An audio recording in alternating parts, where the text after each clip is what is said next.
What's going on, everybody? Welcome to the Rundown, episode 22, Charleston's Gaming Podcast. And it's going to be a great episode today. We have not one, but two live actions. That's going to be pretty cool. I learned how to do that. It's so exciting. It's actually not that hard. But now that I have the equipment, it's pretty cool. Yeah, it's going to be cool. I'm excited. As you can see, still going with the video thing. Still working on it. Still coming together. What's going on? Not a whole lot, man. How you been? Busy week. Articles. Let's see, what else? I got bored, so I joined a gym. That's pretty cool. Oh, okay. Did you actually work out, or you just want No, I have a... paid money? So far, I've just paid the money. Oh, here's $20. Like, it's 25 cents for the first month. Quit after that. After that, I actually have a meeting with a fitness coach tomorrow. Did you get cast in a role that I don't know about, or? No, it's just with everything that goes on with my stomach. It's just something I need to do. But there's also another half to that as well. The second half is I signed up for the Rugged Maniac. That's going to be coming down next month. Right. Okay. So you're trying to get like your body acclimated. It was doing it more for the cardio, but then they have like free fitness coaches that'll come and talk to you and give you like a workout plan and routine and stuff like that. What gym is this? Planet Fitness. Really? Mm-hmm. They must have stepped their game up because I'm still a member there. Like I just give them money as a donation every month because I never go. But, well, I'm sure they appreciate you. I feel as though I'm paying for this fitness coach of yours. Okay, yeah. So you're keeping him employed. Merry Christmas, sir. I appreciate it. No, so it's super cool. So I did the Rugged Maniac back in 2013. So I did it in 2013, and it was super fun. I really, really enjoyed it. But the one thing that made me super upset about it was they didn't start handing medals out until the following year. I was really upset. Oh, so you didn't get your participation I didn't fucking get my participation medal for running that 3 miles. So it's like a mud course, right? It is, yeah. So there's a lot of like mud obstacle type things to do, and so that's what happened the following year. So I got to looking online about it because I saw the ad pop up on Facebook. Thank you, Mark Zuckerberg. So then I went to the website and I found that you can volunteer and race for free. So what happens is when you volunteer, you get 2 shirts and a jacket, you get free food, free beer, you have to volunteer for 5 hours, and you get to race for free. And I get my medal. I'm going to go sign up real quick. You said free beer, right? You get free beer, so it's super cool. Let me check it out real quick. So there's 2 different shifts you can do. You can do a 7 a.m. to 12:30, or you can do a 12 to 5. But the thing about doing the 12 to 5 is if you do the 12 to 5, you can't race before the hours of... You can only race between the hours of 10 and 12, which means that if I go out there and I race from 10, it takes me an hour. I'm done at 11. That means I have to rush back home in freaking Ravenel traffic to get back there after I've done showered and got all this mud off me. Or if I do the 7 to 12, then after I'm done volunteering, it still has another 5 hours. I can just join whatever race I want to at that point. Oh, there you go. So, yeah. So me and my buddy Jared signed up for it. We're going to go out there, volunteer for a couple hours, get our beer, and... It looks like it's about $80. Yeah, if you don't do the volunteer and you just do the race, yeah, it's about $80. But if I just do the race, I don't get the free beer, or do I still get the free beer? You get the free beer no matter whether you pay or volunteer. It's free beer and free food and clothes. So okay, yeah. So I was super down with it. I'm super excited. So therefore, on top of that, that's why another reason I joined the gym was to be able to use a treadmill. But on top of what you pay per month, you also get free fitness coaches, you get the hydro massage room, you get the tanning bed, just the whole 9 yards. Yeah, which one? Well, I guess the one in West Ashley is probably better than the one at the mall. Was that the one I was going to? But there's one down here in the mall? Mm-hmm. Oh, well, the same one that we have in West Ashley is in the mall in West Ashley. Oh, I forgot that mall still existed. It does, yes. It's Target is keeping them alive, and Planet Fitness and Tattoo Moose is keeping them alive. And the fact that, a little fun fact about Charleston, Righteous Gemstones is filmed there. At Target? At that mall. Well, at that mall. Oh, so I'm guessing they like gutted it out and like kind of made it like a set or something. Mm-hmm. I gotcha. Yeah, and if you like drive near the front of it, it says gemstones across the front of it. I've never actually seen the show, so I don't know what type of business or whatever he owns or does in the show. It's supposed to, I think it's like televangelist. Like he's like a TV preacher. Oh, okay. Well, then, yeah. Well, what's his name? Danny McBride? Yeah, Danny McBride. Well, he moved his production company down here. Mm-hmm. When he moved down here and bought a Johns Island or James Island's where he bought a house somewhere out there. Yeah, and that's the HBO show that he does out here. Yeah, I know they filmed a lot of stuff here, like Vice Principals was filmed here. Yeah. That one. He did something else that was down here too. He's big on South Carolina, which is I don't know where he's from originally, but I don't think it's from here. Let's find out. I want to say it's probably Ohio. Just saying. Everybody I meet, like if I meet someone brand new, like they're from Ohio. Oh, of course. And I ask every single person I ever meet that's from Ohio, why did you move here? And they can never give me a reason why. He was is calling me from, looks like Statesboro, Georgia. Okay. No. Well, Georgia boy. Good. So, other than those couple of things, join a gym, join the Rugged Maniac, work, all that good stuff. What about you? Work. And then I went to work after that, and then I worked some more. And then that was about it. Did you cheat on work with more work? Yes. Work was not happy about it. Yeah, it's been a pretty like solid, like, just boring week, I guess, for the most part. Didn't really do too much, just dabbled in games here and there and worked, and that was it. Didn't went out to dinner the other night with some friends. That was nice. Okay. Where'd y'all go? Outback. Okay. I haven't been to Outback in forever. Yeah, just had some traditional like steak, potatoes, and broccoli, and it was awesome. I called it a day. Nice. Yeah. So did you get a chance to check out the Marvel Avengers trailer? I did. It still looks good. They got some like crazy pre-order bonuses. Really? Yeah. Anything worth it? I don't know. Like they were showing off some alternate costumes that you get for each of the characters for pre-ordering, and they look very much like they're very much designed on like the older comic book style. Right.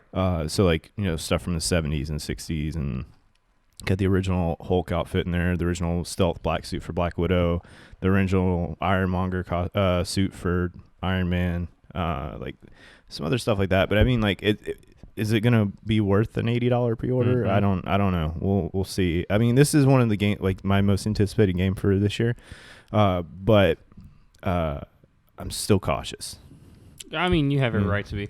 But my biggest question is, if anybody's been following along, everyone knows your thoughts on Death Stranding. But why did you buy it? Oh, because it was like hella cheap. Not as cheap as the Division 2. No. We're gonna hit $3, by the way. Yeah, we're gonna hit on both these topics. Okay. All right. So Death Stranding. The reason I picked it up is because I was honestly kind of, I don't know what intrigued me. Like, how sometimes you're sitting there and like a little spark hits you and you're like, fuck it. Fuck it happened, and I just went and got it. And which one we're talking about? Death Stranding, okay. Yeah. So, and I've played it for a couple hours today. It seems okay. I don't have time for an hour and a half cutscene between each mission. Those are the best parts. Yeah, but dude, if I had sit there and sat through all those cutscenes, I would still be on the very first level. And like, I don't want to do that. No, that's definitely not a game to play when you have plans that day. Oh no. Yeah, no. This is like one of those, you wake up at 8 a.m., get coffee, and then like just sit on the couch the rest of the day. Yeah, you're exactly right. And like you switched out controllers like 4 times. Yes. Yeah. You were 100% correct. But on to the Division news. Crap, I'm gonna want to go back and play it now. Yeah. Well, yeah. And then you can teach me how to do stuff when I ask you. Okay. But the Division, they did a 95% off sale on the PlayStation Store, which made that game $2.99. Have you ever seen a AAA title at 95% off before, and you're not allowed to say Anthem? Anthem didn't even go that cheap. Anthem went $5. No, it went to $5. Yeah. Yeah. Yeah. So no. got under it a little bit. And I know exactly why they're doing it.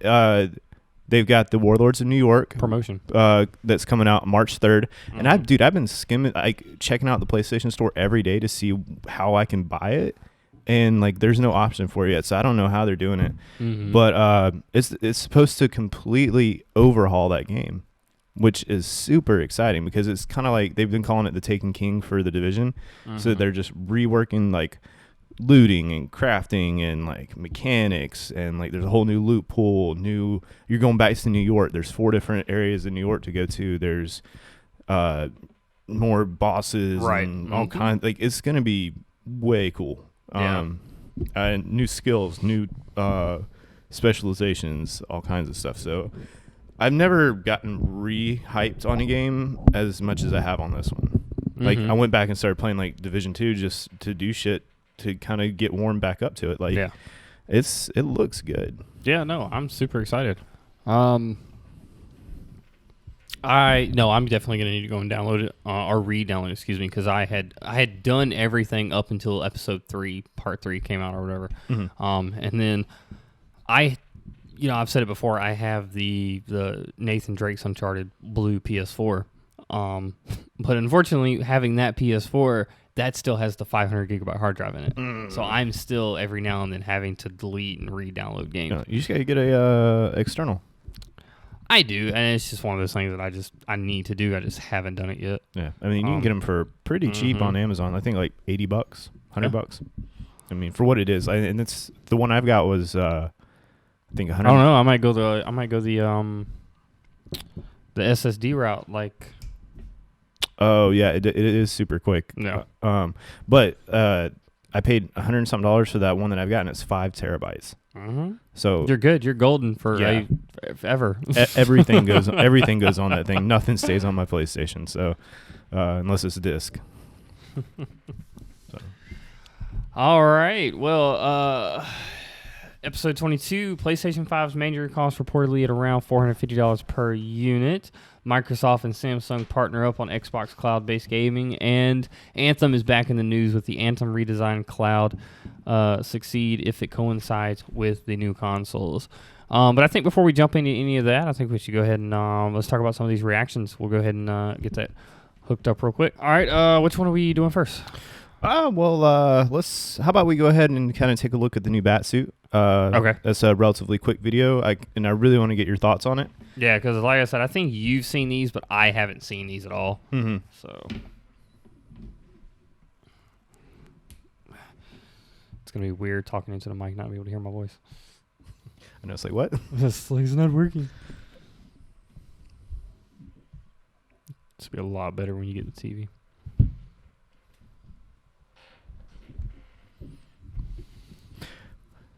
And apparently this music is probably going to be like the new Bat theme. Okay. For the new movie, which it's kind of ominous and pretty cool. So did anybody else get like Daredevil vibes? Yeah, that's what they're comparing the whole thing to. Yeah. Like, wait till you see the face mask. Like, there's a whole Daredevil thing going on with this. That's what everybody's comparing it to, so. Yeah, with like the missing jaw. Okay, yeah, I see that. So one of the things too is if you look at the cowl and like the way the body armor is designed, they don't really match up. Someone like desaturated it and like did black and white, and then I think somebody filled it in with color. But if you look on the mask, there's like stitching.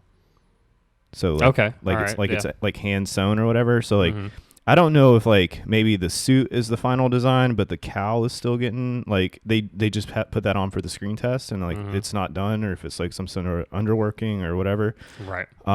But what I was trying to like tell you about was like, you see how like there's the collar, right, and then the cape, but look at the pauldron right there. Does that not, like, if you go back?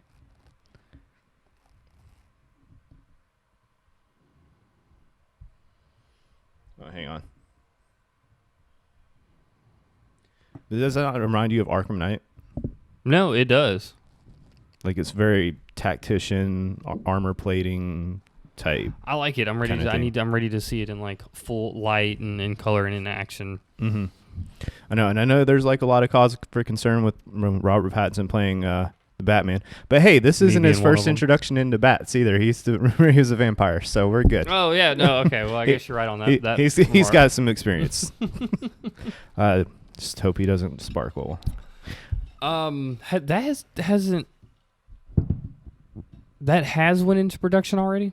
Yeah, they're filming right now. Oh, they're filming right now? Okay. Because that's what, what's his name's in London for, if I'm not mistaken. Colin Farrell. Mm-hmm. Yeah. So, I like it. I think the Bat Suit looks cool. Like I said, I'm not a fan of Robert Pattinson, so we'll see what happens. But like I said, it's a lot of Daredevil vibes.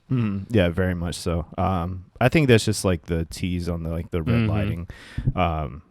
And like the face mask is very reminiscent of like the Daredevil cowl as well. But I don't know. We'll see. Like you said, that might just be for the camera test or something. But nice.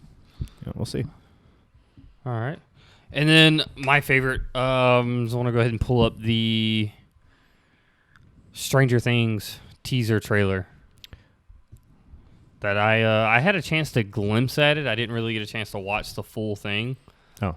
But go ahead. Oh, hi. What really hey guys, look, it's an ad. What really pissed me off was the thumbnail.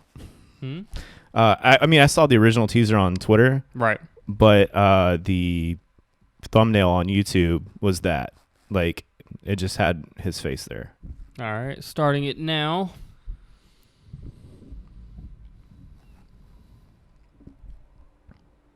And do remember, we did leave off with him being trapped in Russia, if I'm not mistaken. That's how we left off in season 3. Well, we weren't sure if it was him or not. Remember, they were like, not the American? Right. Yeah, so, like, we had a lot of questions to ask.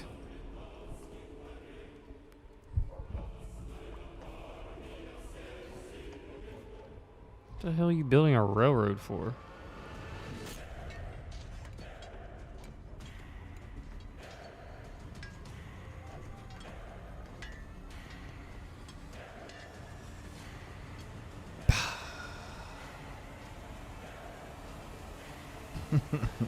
I love it. I love it when it leaves you with more questions than answers. Right, and it's just, so. What did you think about it? Yeah, it got me so hyped because like Hopper's obviously a fan favorite, and he's definitely one of my favorite characters on that show. Mm-hmm. And to actually see him get confirmed to still be alive, like that just.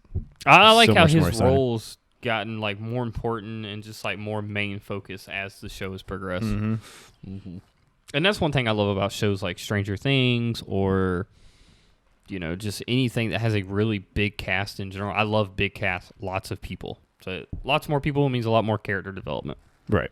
And also like a little convolution, but sometimes they work it out pretty well. Like sometimes like the CW shows get a little convoluted.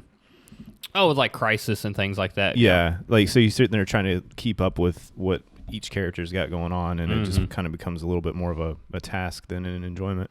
Yeah, and I agree, but that was kind of like the double-edged sword when it came to shows like The Walking Dead, where I love the fact that it was a big old cast, but I kind of feel like sometimes The Walking Dead was too big of a cast.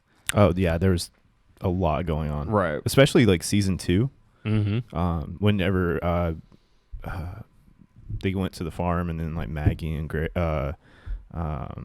Beth and Herschel and everybody came in, and it just kind of made it like farm. Yeah, because each one of them had their own like side little story, and then like their family had a story with the like the Walking Dead family, and then like it was a lot to keep up with.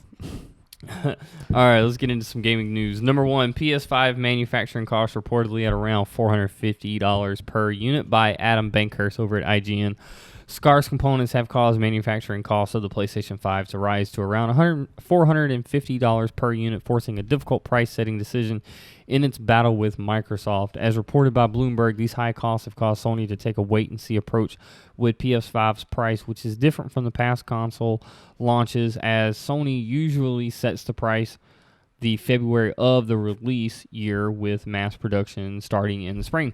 For comparison, the PlayStation 4 retailed at $399 US dollars and was estimated by IHS Markit to cost $381 US dollars to manufacture. If all things were similar, the PlayStation 5 Sony would have the PS5's US to dollar manufacturer price to be at least $470 to reach similar gross margins. The biggest problem Sony is facing in regards to PlayStation 5 is reliable supply of DRAM and in AMD flash memory. One of the main reasons for the scarcity is that these parts are also in high demand for smartphone makers.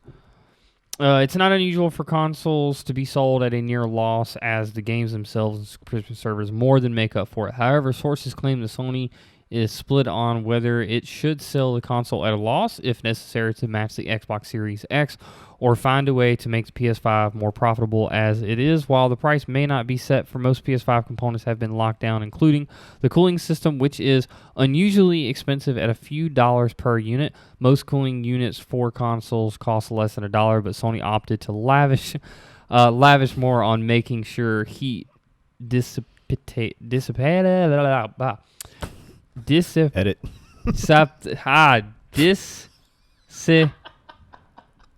I don't know what the hell that word is. From the powerful chips housed inside the console isn't an issue. It's a lot harder to edit video. It's a lot harder to cut things out of video, but that's a word that you're not getting from me today. Dissipate? Was that the word you were trying to read? Is there no dissipation? Dissipate. Yeah. Dissipation. Yeah, dissipation. Okay. Dissipation from the powerful chips housed inside. I'm sure there was a different word they could have used.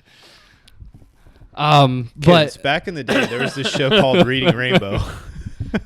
As you can see, I did not watch it. No, you did not, obviously.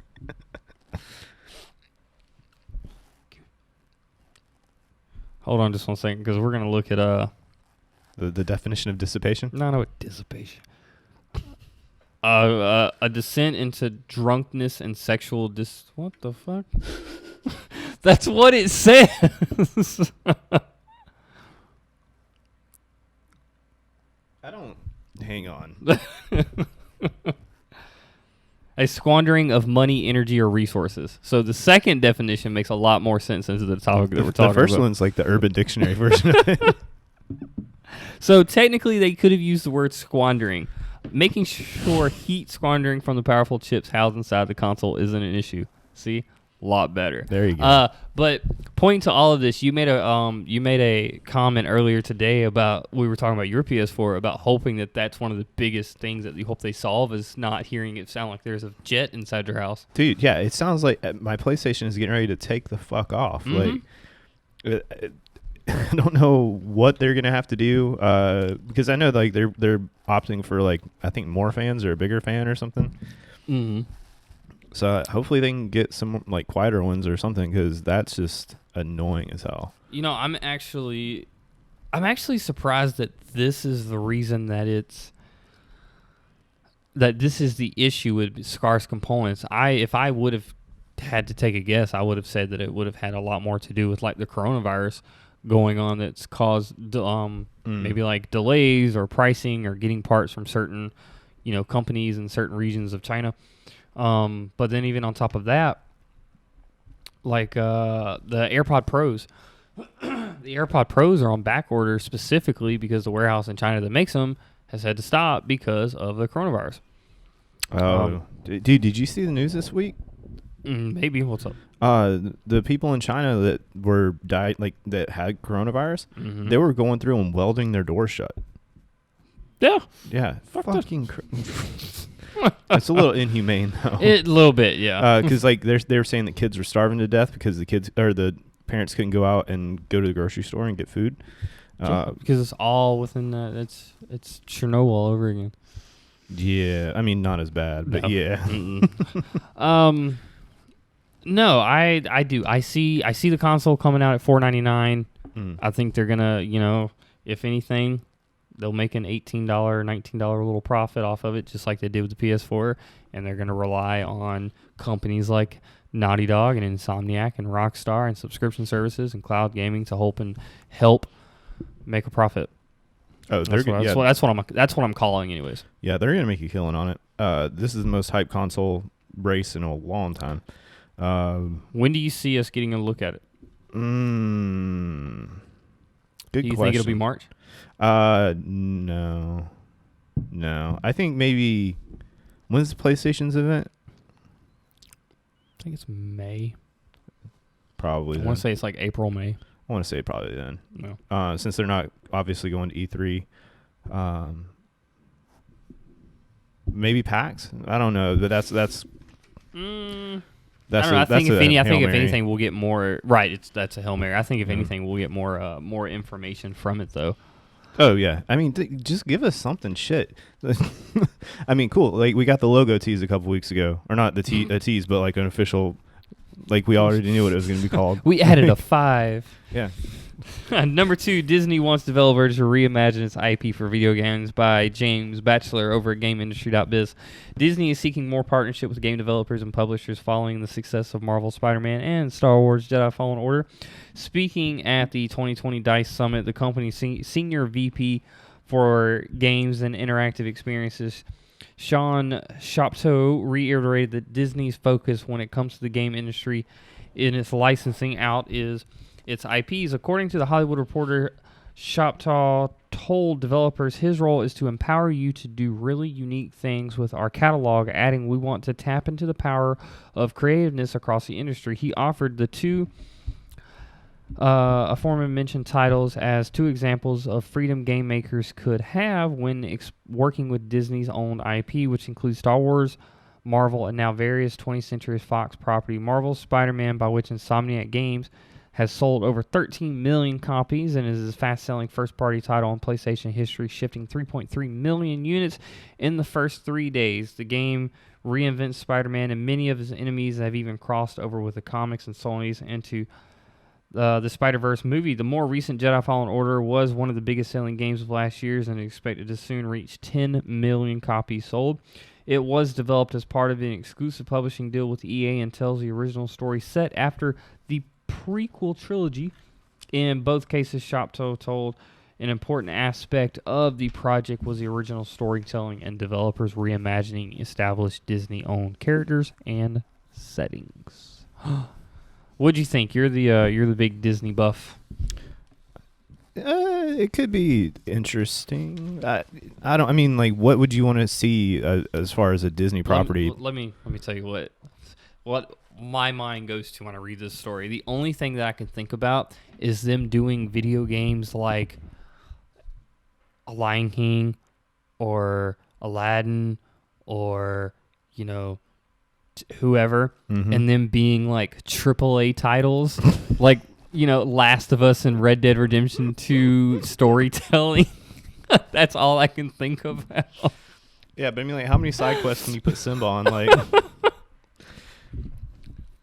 honestly, like, I was sitting there thinking about in my head, like, the different Disney properties that they have now, with them acquiring Fox and partnering up with Sony.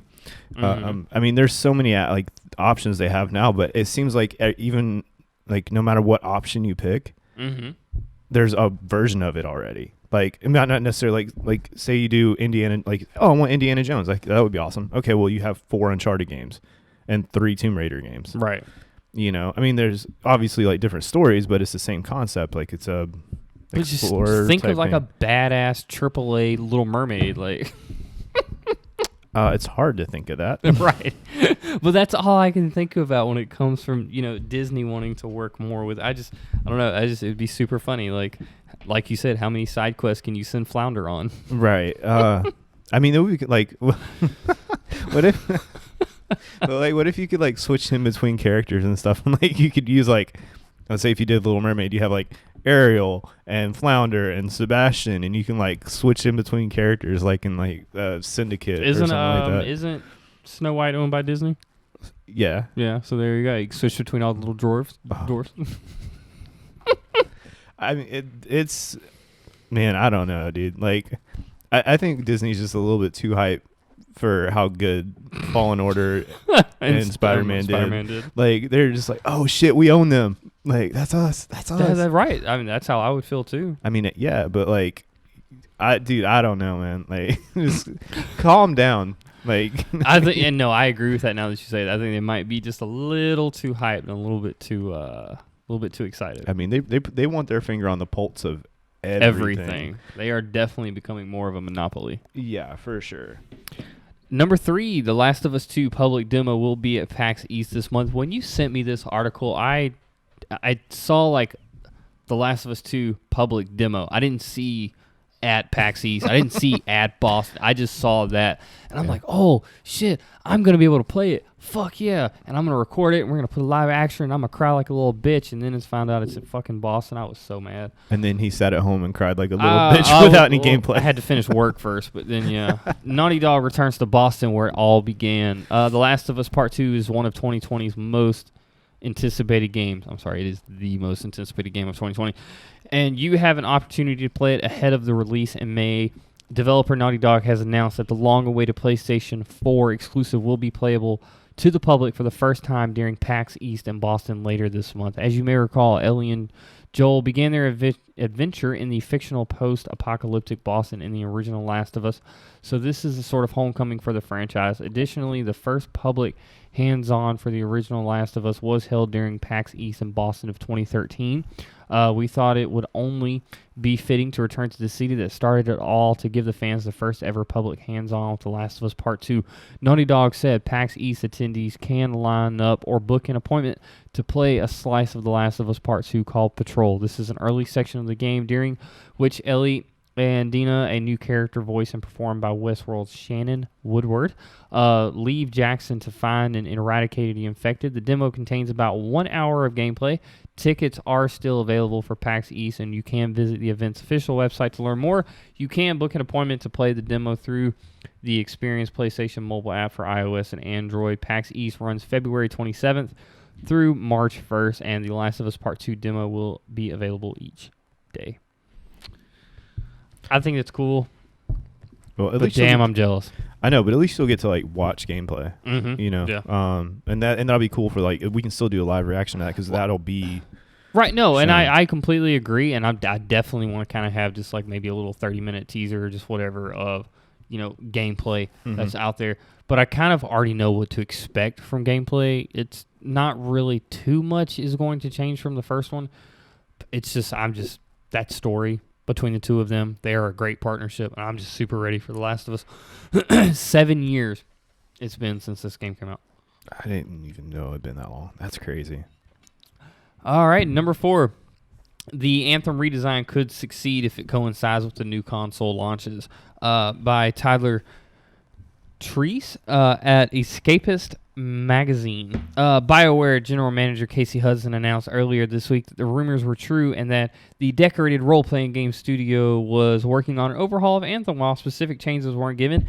It was hyped to be a more substantial reinvention than an update or an expansion, and the studio is pausing its original plans for seasonal content. It's a move that is needed considering how dead on arrival the action RPG was upon its 2019 release, but this change could be coming too late as there aren't too many fans clamoring to play Anthem anymore. However, there is one key factor that can make the redesign pay off for Electronic Arts.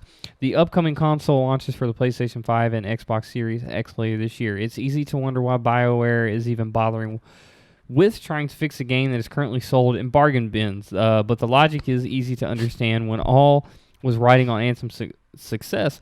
Unlike BioWare's other titles, Anthem was always meant to have a long life under games as a service model that made its failure upon launch all the more significant as it could just be brushed under the rug like Mass Effect Andromeda and treated as a lesson to learn from instead, but being temporary blow. Anthem's failure uprooted years of content plans that impacted the current and next generation of games, potentially the entire studio's current direction.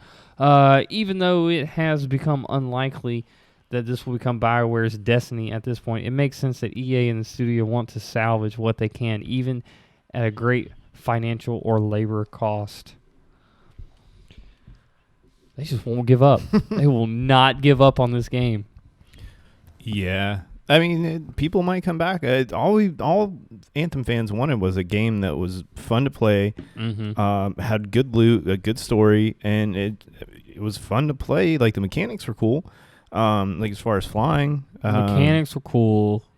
The story was half-assed. Yeah, I was gonna say, all the weapons were the same. It was a 10-hour campaign at best. Right. Could they survive if they maybe re-released an overhaul on the new console? I don't think they need to wait. Like that. Like, don't make it specifically for like a PS5 or Xbox One or Xbox Series X release. You know, like, I don't know. Like, I'm not huge on big patches. Or not big patches, but little patches here and there or whatever. Right. But I think if they released it a little bit earlier, like maybe not holiday, but like maybe a little bit before that, like an August, September timeframe, it might get people back in. I don't know though. It's hard to tell. Like they don't. All they said was, "Hey, yeah, we're fixing it." You know, they haven't really said what they're really intending to do. Right. I know they want to overhaul the loot system, but I mean, I don't know. Like this, it's so hard to follow because like this game's been so dead for so long that like I don't know. I feel like they wait too much longer, so they're just not going to have a fan base left. So I kind of see both sides of it. I see where you're coming from, but then on the other side of it, with it being released, how many games are we going to get at launch that everybody's going to want to play? So, I mean, if we don't get like 2 or 3 games, then, I mean, that'll kind of give you something else, especially if it's overhauled, like even story-wise. Yeah, and I can already tell you that whenever PS5 comes out, I'm pretty sure Outriders comes out around that same time. $229 million for Insomniac Games by Corinne Rickert. Sony on Monday revealed that it paid almost 24,895 million yen, or around 229 million, to acquire Insomniac Games. Sony bought Insomniac, the maker of Marvel Spider-Man, for the PS4, Spyro Dragon, and Ratchet & Clank in August of last year, but at the time didn't say how much the acquisition was worth. The amount was made public in Sony's financial report for the 3 months ended December 21st, 2019, and reported earlier Monday by Polygon. It was paid mainly in cash, Sony said, but the amount could be adjusted by the end of the financial year ending March 31st. I love that it was paid mainly in cash. I say like they just straight up bought them. Like they didn't even like absorb it or whatever. Like they're just like, they walked in there with like how many suitcase or not like fucking suitcases are just cash. But here, all right, we want the company. This guy's just like he's in a forklift, like going through Insomniac's offices, just tearing down walls and shit with a pallet of cash. He had bodyguards around him the whole time, walking that cash in there to him. Insomniac Games has become wholly owned subsidiary of Sony's financial report says. Insomniac joined PlayStation's worldwide studios at Sony's Interactive Entertainment. We are honored and thrilled to join forces with this legendary developer, PlayStation tweeted last year. Please join us in congratulating our friends and partners at Insomniac. Ted Price, Insomniac CEO, said it felt like a homecoming because Insomniac has collaborated with Sony for more than 20 years, spanning all 4 PlayStation consoles, 20 total games, and 6 franchises. That's super cool. I mean, so first question is, yes, $229 million is a lot of money. I would never have to work again. But when it comes to buying a company, is that a lot of money? It doesn't seem like a lot of money. I mean, I guess it really depends on like the size of the company that you're buying. Right. Like, and then my second question to you is, do you think they overpaid for it? No, I think they underpaid. I think they underpaid for it. Yeah, I think they got a deal on it. I think Insomniac's worth a lot more than that, especially with the success of Spider-Man. So you think with them being, friends and working with them for so long, if they probably just cut them a deal because they knew they wouldn't run the damn company into the ground? Well, yeah. I mean, like they're like, shit, we might as well, like, because I mean, it sounds to me like they bought them, but they also bought like the people. Well, that sounds bad, but they bought. They're not slaves. But like they brought in the staff and everything too. So it wasn't just like a acquiring the rights type deal. Right. It was like they just bought the studio and just brought everybody over. So I don't know. I think they underpaid. Underpaid. Yeah, okay. for sure. I mean, even to me, like that just does not seem a lot for a company at all. When you have companies like, I know Insomniac's not a Facebook or an Amazon or a Google or anything like that. Right. But still, yeah. I mean, but nobody. I would have probably 500 million. $500-600 million. Yeah, but the thing about like Facebook, Amazon, and what was the other one you said? Google, like nobody can buy them. No, huh? So I mean, I think for Sony, it was obviously a good price, and maybe that was just like a deal that they came to. Like maybe Insomniac was like, hey, this is what we think that we're valued at, and Sony's like, okay, well here's a couple million less, right? Take it or leave it. But fine, we're gonna but only in cash. Yeah, when they're like, oh, but we're gonna take it anyway. Right. Like we'll give you like an option, but not really. That sounds like exactly what happened. Yeah. Oh, and by the way, September 2020. So this is gonna be one of the last big titles for current consoles. Okay. Yeah. Wasteland 3. Yeah, I don't know what that is. Okay. Yeah. But Outriders. No, Outriders, cool. Yeah. All right. Geoff Keighley will not participate in E3 2020 by Christopher Dring over at GameIndustry.biz. That's not me, by the way. So that's not no, me. it is not. Media personality Geoff Keighley will not produce the E3 Coliseum this year. The E3 Coliseum is a live stage show that is added into the event back in 2017. It was part of the show's efforts to boost its consumer credentials after it started selling limited number of tickets to the general public. The Coliseum has featured major developments from PlayStation, Microsoft, Bethesda, Square Enix, Take-Two, Epic, and Ubisoft, along celebrities such as Jack Black. Keighley, who is best known for running the Game Awards, has led the first 3 Coliseums, but he says he's declined to take part this year. The game, excuse me, and that this will be the first time in 25 years he has not participated in E3. Given what has been publicly communicated about plans for E3 2020, I just don't feel comfortable participating in the show at this time. Keighley told GameIndustry.biz, I saw the E3 website leak this morning and said, you know what, I really need to let people know what to expect from me so no one is disappointed. This certainly wasn't an easy decision to make, but I think at this time is right for me, and I wanted fans to know before tickets go on sale. In terms of the future event, Keighley feels that E3 does have a future, and despite publishers and developers struggling to agree over what the show should be, excuse me, we are at an interesting inflection point between physical and digital events. Certainly, E3 is in the middle of a transition, evolving from what was traditionally an industry trade show, he said. As someone who has attended E3 for more than 2.5 decades, there are more course, a lot of emotions, but when you look at it objectively, E3 is just an idea about uniting the industry and fans to celebrate the medium and global scale. The future of E3 will be determined based on how effective the brand is at delivering against that goal. He continues with, quote, I absolutely think that there's a way forward for the brand of E3. This is just a take, but I think E3 needs to be more digital, global, and inclusive in its approach to connecting gamers and celebrating the industry.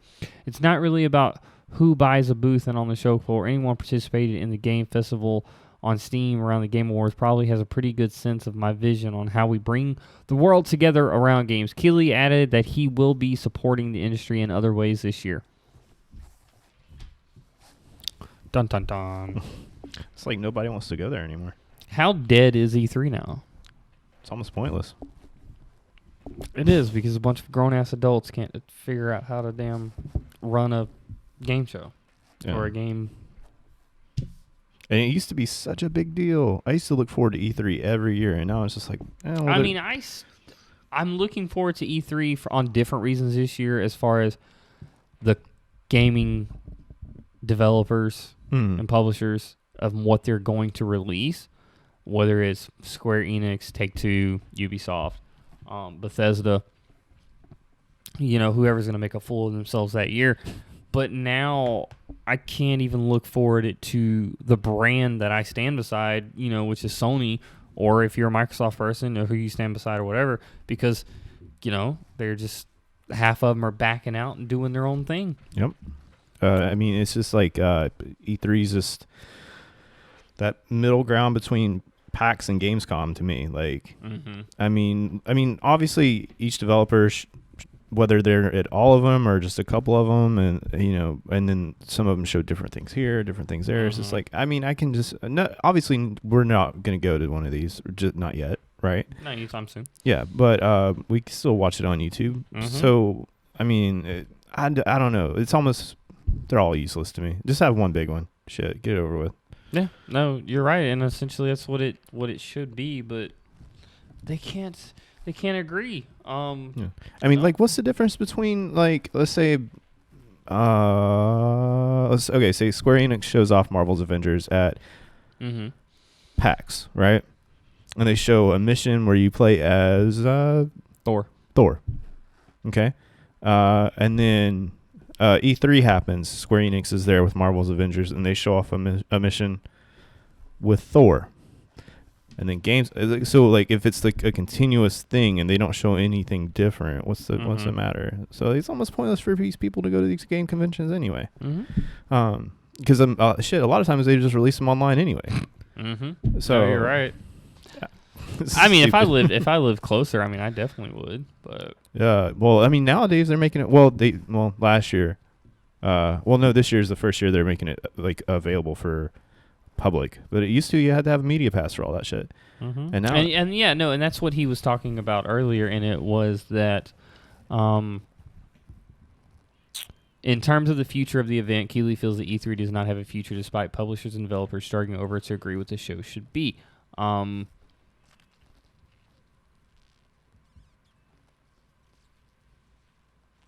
As someone who attended E3 for more than 2.5 decades, there is a course of a lot of emotions, but when you look at the objectively, E3 is really just an idea about uniting the industry and fans to celebrate the median of a global scale. And like I said, it wasn't about the fans, and it was all about, we got to see it on TV and took days off work to just be able to watch it. But now we're actually getting the point to be there.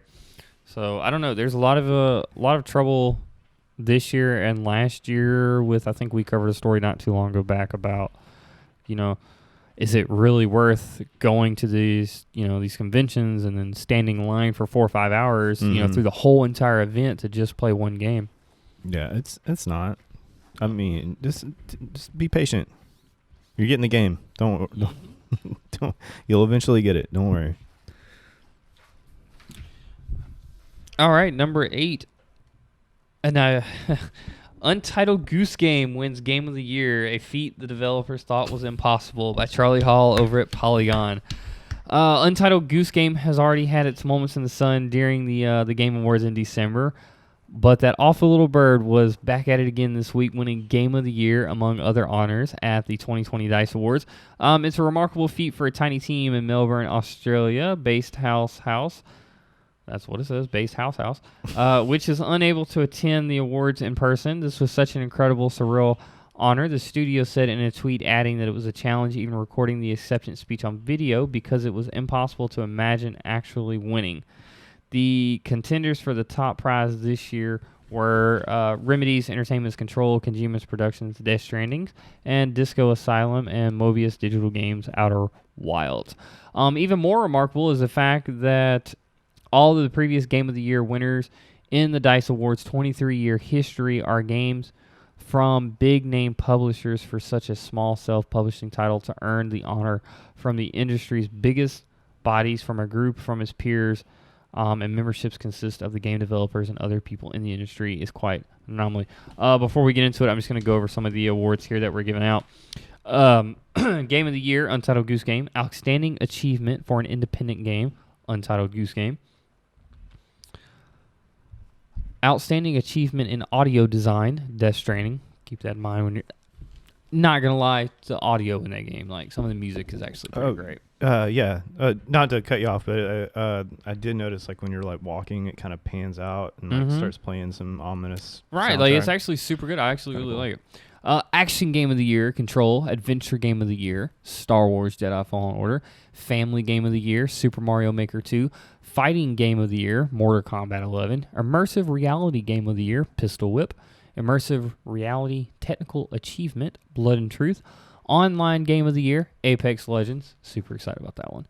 Outstanding Achievement in Animation, Luigi's Mansion. Achievement in Art Direction, Control. Achievement in Character, Untitled Goose Game again. Achievement in Game Design, Baba Is You. Achievement in Original Music Composition, Control. Achievement in Story, Disco Asylum. Technical Achievement, Death Stranding. Racing Game of the Year, Mario Kart Tour. That is bullshit. Because that is a stupid-ass, bot-based Mario Kart mobile game. I couldn't spend 5 minutes playing that game. You mean Need for Speed Heat didn't show up on there? Oh my God. Role-playing game of the year, The Outer Worlds. Sports game of the year, FIFA 20. Strategy/simulation game of the year, Fire Emblem Three Houses. Outstanding achievement in game direction, Control.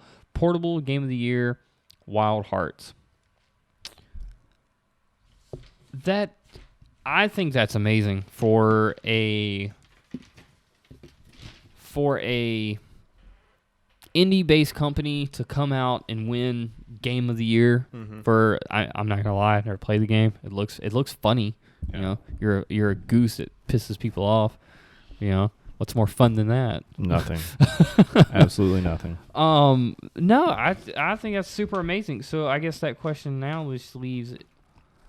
I mean, this is really not even a question. It's more of a statement that now this just proves that you don't need to be a AAA publisher like Ubisoft, Naughty Dog, Rockstar, whoever, to put out a great game to win Game of the Year. God of War was made by Santa Monica Studios, you know, so it's not possible. You can just have your little indie game. It's pretty cool. Yeah, no, it's exciting. It's definitely. I feel like room is being made for these indie developers, and it's good because a lot of these indie games are super well put together, and it's kind of nice to see a AAA title sit back, you know. No, you're 100% correct, and I was just looking something up real quick. I believe our GameSpot had an article, but I wanted to kind of just point out all the other games of the years, stating all the way back to 1998. Trying to see which company I want to use here. We'll use DICE. So if we use DICE and we look at games of a year going all the way back to 1997, I mean, you've got games on here like GoldenEye 007 in 97. 2001 was Halo. 2004 was Half-Life 2. 2005 and 6 were two different God of War games. 2009 was Uncharted 2. 2010 you had Mass Effect 2. 2013 you had The Last of Us. 2015 you had Fallout 4. All the way up until now, it's a little puzzle stealth Untitled Goose game. So yeah, this is definitely the first time ever, if I'm not mistaken. Well, Journey. I think Journey. Well, Journey was like it was an indie game. That was an independent video game developer, founded by the University of Southern California students Geneva Chen and Kelly Santiago in 2006. But yeah, they were a little independent game company. But no, that was super cool. I definitely give them props. All good? Yeah. I think that about wraps it up here for today. That was about a good hour. Yeah. Anything you need to say before we jump off here? Just the usual. If you're listening to this on the podcast stations, make sure you subscribe to us on YouTube, because you can look at us, and sometimes that's good. I enjoy video podcasts a lot more than just like a regular podcast, because it's like, I don't know, it's more personal, I guess. I like it for the fact of I get to play around with it a lot more. Yeah. The more I get to play with it, the better. Yeah. Is it there? Yes. And you know, and the more this happens, and the more we keep doing this, the better it's going to be. The better the lights will get, the better the camera will get, the better the personality will get. Yeah. For me mostly. So just make sure you subscribe and follow us, and stay up to date. What did they say? Ring that bell. Yeah, ring that bell. Yeah, because apparently you're not getting notifications when I post. Yeah, well, so there was like I don't know, on the last Apple update, they said that there was issue with getting notifications when you were hooked up to Wi-Fi. Okay. But even that got fixed in the last patch, but even since then, it still doesn't work. So, but it's fine. Just keep looking for it. I think it's the Rundown YT, right? If I'm not mistaken. On social networks. On social networks. Yes. And then on YouTube, I forget, I don't know what the exact, and I'm horrible because I'm part of this. Yes. I forget what it's called on YouTube. It's Like just the a actual rundown. the URL. Is it just the rundown? Mm-hmm. One word? Mm-hmm. Okay. Yeah, Oh. just make sure your T and your R is capitalized, and you're good to go. Oh, see, there you go. Okay. Mhm. So we are capital D, capital rundown. Yep, that's right. But we will be back next week. All right. Till next time. Y'all have a wonderful night.